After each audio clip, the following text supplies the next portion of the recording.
Pour la première fois en fait dans l'industrie de la tech, la France a la chance de se positionner comme un champion.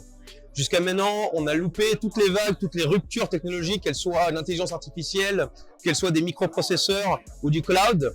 Et aujourd'hui, avec le Web3, la France a vraiment cette chance de se positionner comme les leaders du numérique de demain. Donc nous, aujourd'hui, on veut faire avancer la France, on veut qu'on atteigne cette souveraineté numérique et pour le faire, le meilleur moyen qu'on ait, c'est l'éducation. Et en commençant le plus tôt par transmettre cette passion du Web3 à nos étudiants, c'est comme ça qu'on atteindra ce rôle de champion. Le hackathon, j'ai trouvé que c'était une expérience vraiment incroyable. Ça nous a permis de nous regrouper à plusieurs sur un projet qui nous était donné. Donc le sujet, c'était le Web 2 to Web 3. Et c'était vraiment un sujet assez passionnant. On a eu plusieurs idées. La nôtre, c'était de suivre les exemples de la bourse, mais dans le terme de la crypto. Et c'était vraiment un projet incroyable. Nous, ce qu'on a fait, POC, c'est qu'on a organisé plein de workshops. Enfin, 3 workshops différents et 3 talks différents autour du Web 2 et Web 3 pour former en amont les étudiants, qu'ils soient prêts, dès qu'ils arrivent durant le hackathon, à commencer à travailler directement, etc.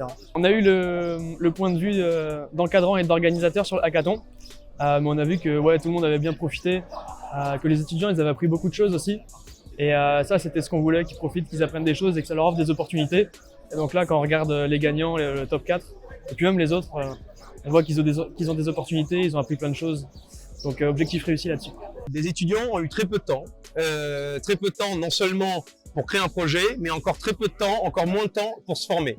Parce qu'au début de ce hackathon, la majorité d'entre eux ne connaissaient pas Solidity, qui est le langage de programmation pour les smart contracts, ne connaissaient pas la blockchain et ne connaissaient pas le web. Ils ne savaient pas ce que c'était que le back-end, que le front-end. Donc ils ont dû, au cours de 48 heures, apprendre toutes ces technologies et finalement, le bilan est assez extraordinaire. Et nous, on est assez éblouis de la détermination, le courage dont ils ont fait preuve et les projets sont vraiment à la hauteur. En 48 heures, c'est la folie ce qu'ils ont fait. Notre groupe s'appelle Détransfert.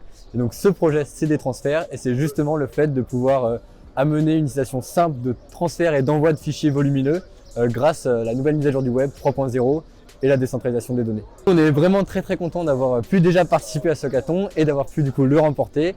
C'était une très belle expérience, riche en émotions, avec peu de sommeil. Mais derrière, on a appris énormément de choses et on espère pouvoir continuer du coup l'aventure grâce à l'aide d'Epitech, de POC, de Starton et voilà.